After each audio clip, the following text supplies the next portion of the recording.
And a good afternoon, everyone. Welcome to Issues and Attitudes. My name is Jeff Owens, General Manager at WEIU. Today we're talking 5 Mile House here in Charleston. We have Mr. Tom Vance here.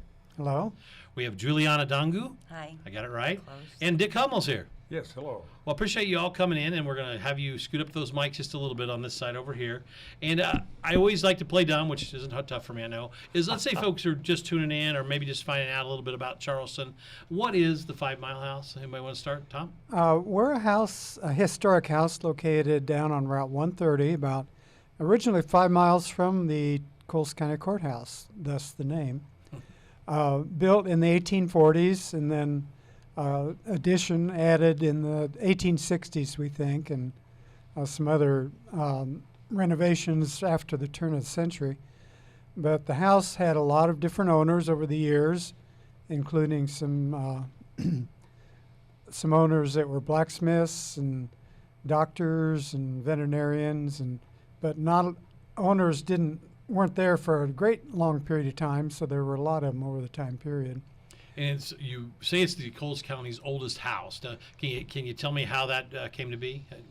Well, 1840s. Coles County came about in the 1830s, and we don't know of any or many houses around that are earlier than the 1840s at this point. So okay. That's kind of. Do you have a thought there? Yes, as far as we know, the land on which the house sits was purchased first by Levin Cartwright in 1837. He bought 40 acres for $1.25 an acre, and sold it a year or so later for maybe a 50-cent profit per acre. He was the land speculator. He did not build the house. The next owners, who we're not quite sure of who that is, but the next owners built that house, which we are claiming was a typical farmhouse for the 1840s. And it sure doesn't look like farmhouses that you see today in the landscape, but we believe it represents a good sample of what farmers expected to live in at that time. And when did the transformation come for this to really be like a destination spot in Charleston? When did everything kind of, I remember, I'm from Mattoon. I remember growing up and hearing about it a few years, I don't know how many years back now as you get older, but when did that really start? It's been a landmark for many years. It was called the 5 Mile House almost from the beginning. Oh, really? Okay. So it's been a historic landmark. About 1998, 99, it was becoming very deteriorated. The rear addition had actually been torn off, and there was speculation that it was going to be purchased in a gas station or some type of roadside stop put in after it was torn down. So a group in Charleston banded together and formed the 5 Mile House Foundation and raised the money, purchased it, and restored the house. And I think the opening was in 2004. Okay. So that's really when it seems to be promoted a lot, about the last 20 years or so.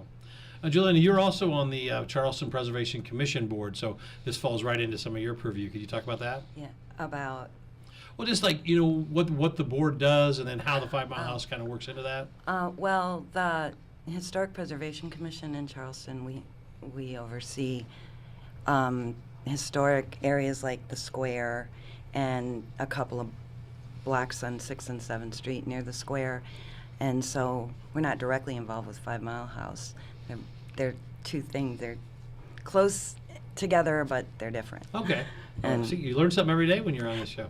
Actually, though, speaking of that, Landmarks Illinois they have a list of the most endangered historic landmarks in Illinois, and they named the Old Laws Hotel on that list just a couple weeks ago. And I don't know if you know where that is, but it's on Jackson Street, right by the police department, like right next to the police department. So that was fun. Really, just kind of catty corner across from the library. Okay, yeah, I get you. Yeah, makes sense. When you all think about the 5 Mile House from the board's point of view, what's so special about it from each of you? I mean, what makes it so special for the community? We'll just kind of go down the row here. We've tried to make it both a historic site and a venue for programming and the community to come out and enjoy music and historic programs and activities. At the same time, keeping it somewhat historic, the house in particular, restored to 1840s, 60s period. Giuliana? Well, yeah, expanding on that and the feeling of the time, that's kind of what the gift shop wagon that we started last year is all about, capturing that feeling of living out there and having the peddlers come in with things they can't get, or like sugar or flour, the very few things they couldn't get for themselves. And that really feels that way when you get there and you walk across the yard and you see the house and the barn and the wagon, and you just, it makes me feel really good. I love it out there. That's a great answer. I am fascinated by the location of the 5 Mile House. It's at the top of the river hill after you cross the Embra, and I think its location is one reason that it survived all this time. I think it was a stopover point for people in wagons coming up the hill or ready to go down the hill. It became a place to repair wagons, to maybe get horseshoeing done when there was a blacksmithing shop there. There were a couple of wells on the premises, which I think helped to water horses.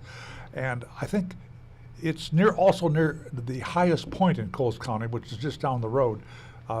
There's not much elevation, but there is a little bit. So I think it survived because of where it is. But from my perspective, it's important for us to interpret or share with the public the history of rural life in Coles County. We are basically a rural county, thousands and thousands of farmland acres that continue to support the Coles County population.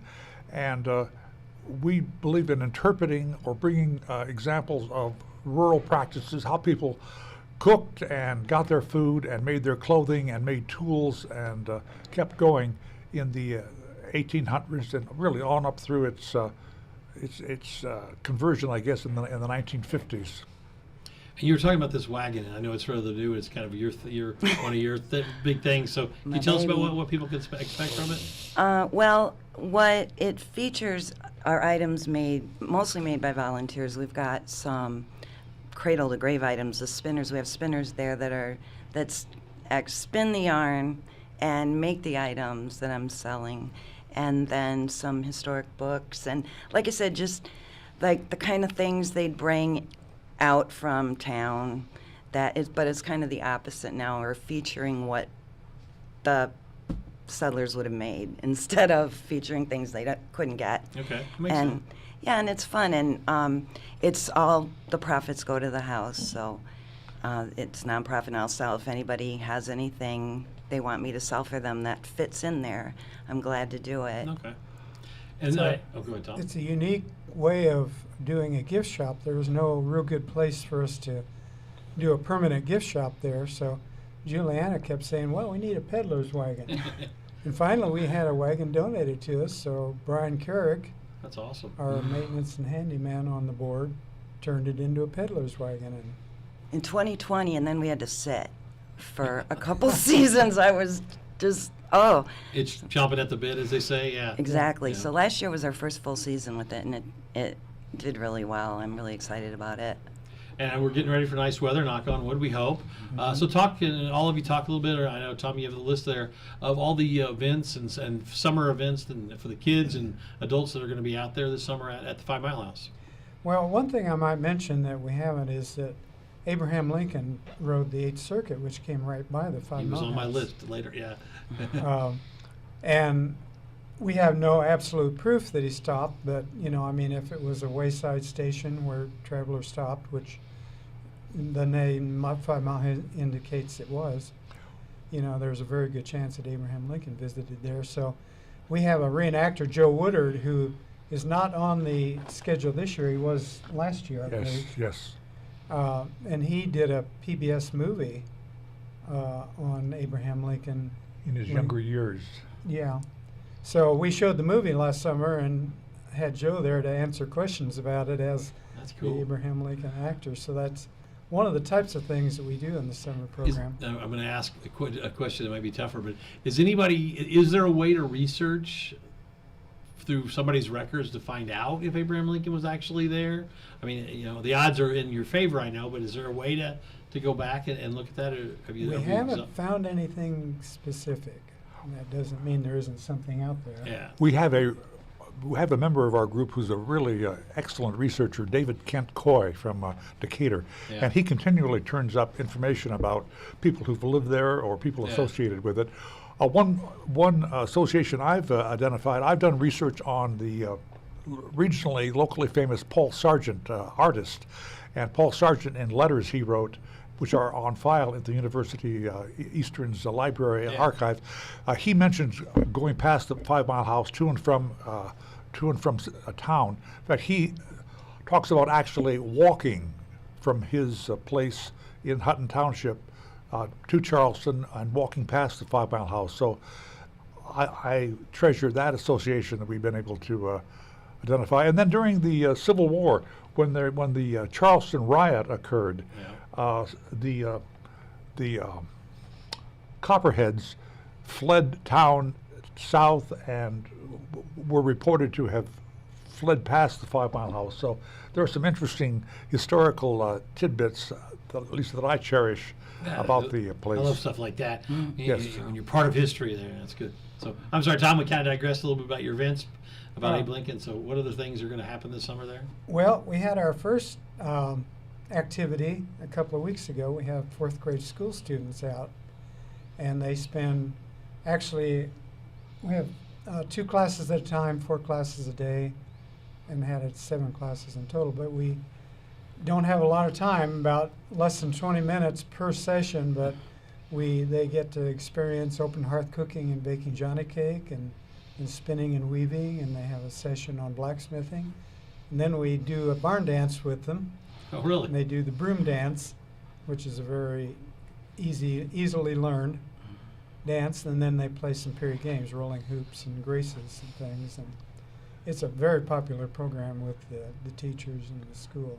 It seems like at the end of the semester, there's always trying to find ways to get kids out of the office. Yeah. We got a bunch of tours coming in through here today all week, Uh-huh. so that's interesting. So that was our first activity, Okay. and then Dick is actually our program person, and he puts the programs together each summer, and we have a combination of period music and a historic program. So I'll let Dick talk a Okay, little go more ahead. about. Yeah. Yeah, I was recruited over 10 years ago by somebody who asked me if I could, for the summer, come up with some programs to present at our open house. Yeah. And I had a few ideas at the time, and I said, sure, I can do that. Well, after one summer, it led to another summer, and I've been doing it since about 2008, and it seems like I never run out of ideas. Some of them are rather quirky, at least I think are quirky, but since I've got the roller skate key, I determine what the programs are.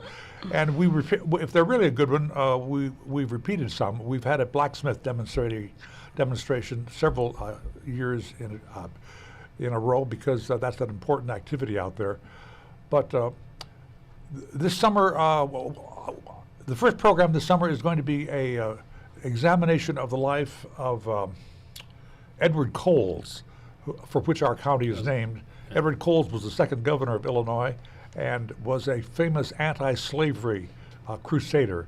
And I'm going to be telling the story of his life and hopefully informing people. I knew very little about him until I started researching. So, and another one of our board members is going to do a program on frontier medicine, how people sought doctors for cures and treatments of various problems. Tom Vance down there is going to do a program on historic butter churns, which was an important activity.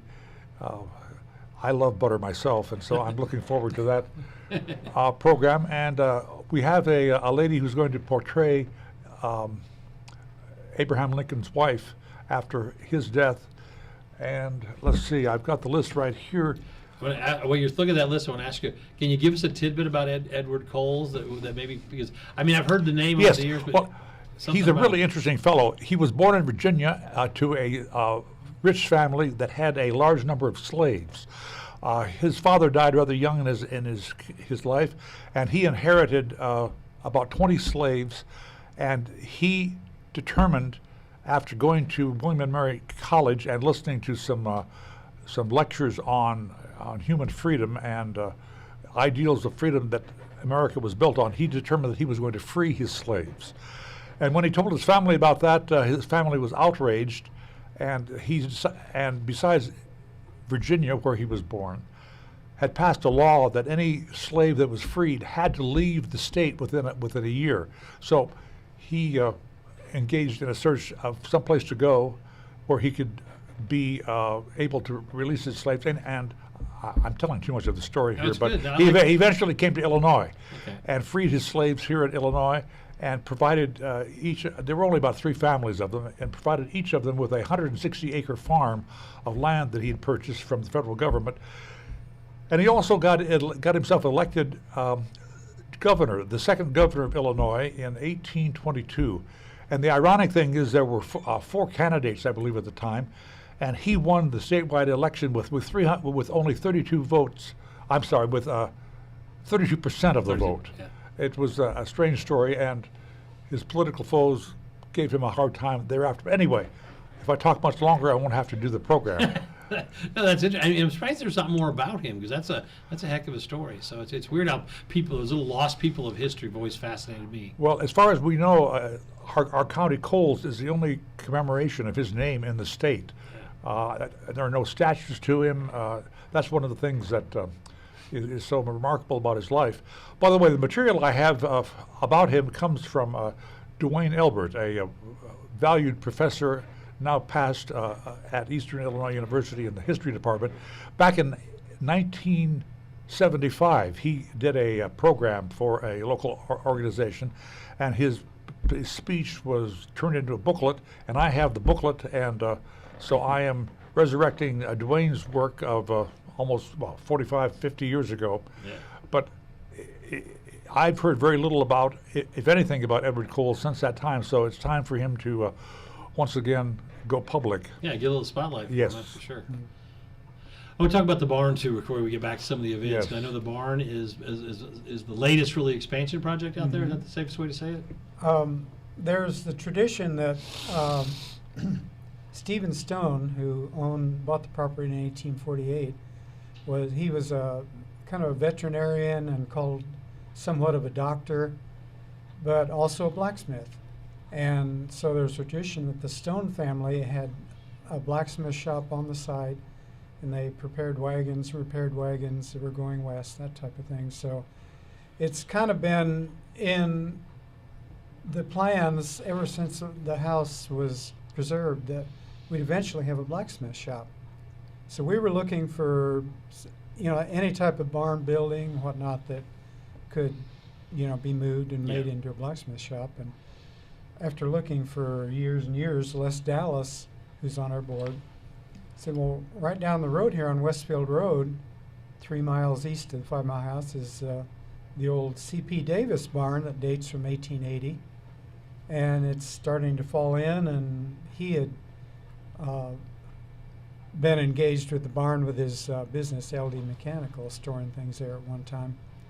So we went and looked at it, and sure enough, it was all hand-hewn timbers and just perfect. So we raised the money to dismantle it, move it, and re-erect it. We raised from over 200 donors about $225,000 Holy cow, that's to awesome. do the project. And it's complete. Is it complete now? the It's barn? complete now.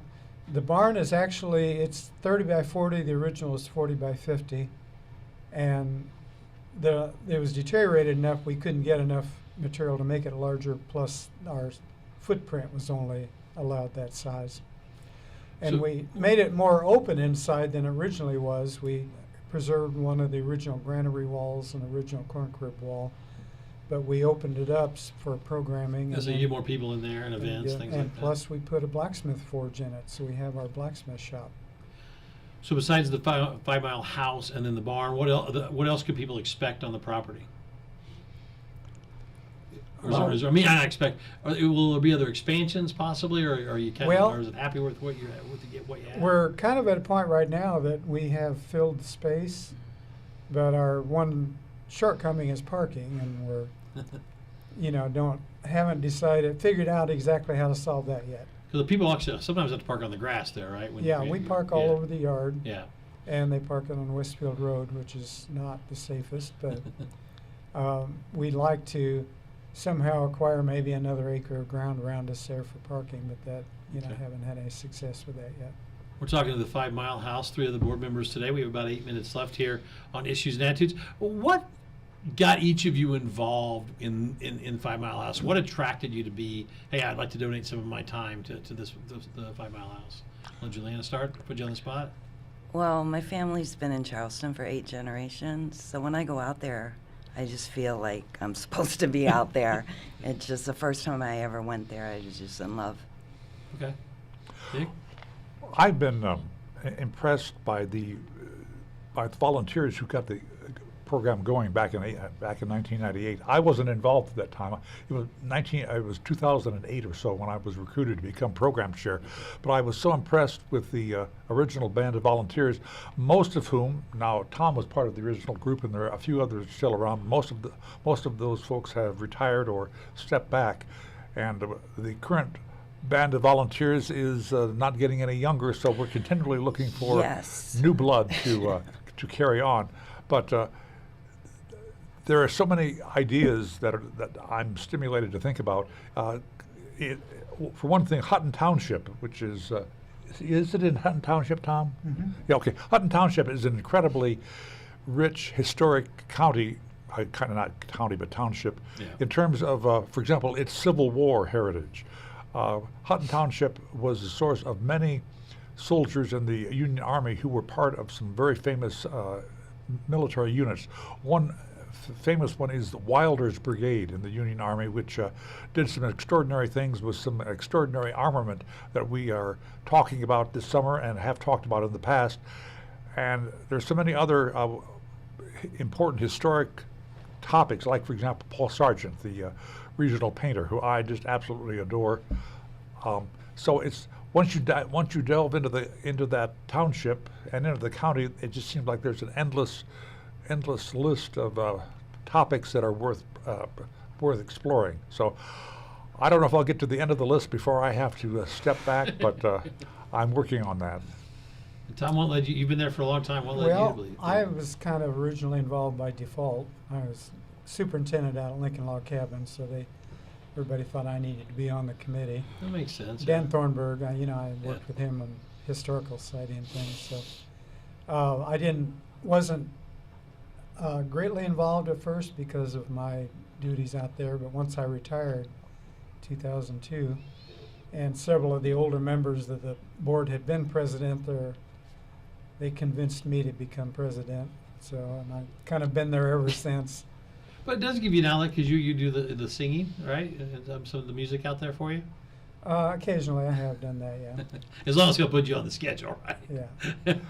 I fill in sometimes if a band doesn't show up or whatnot, but I have a Yeah. program of historic music I do.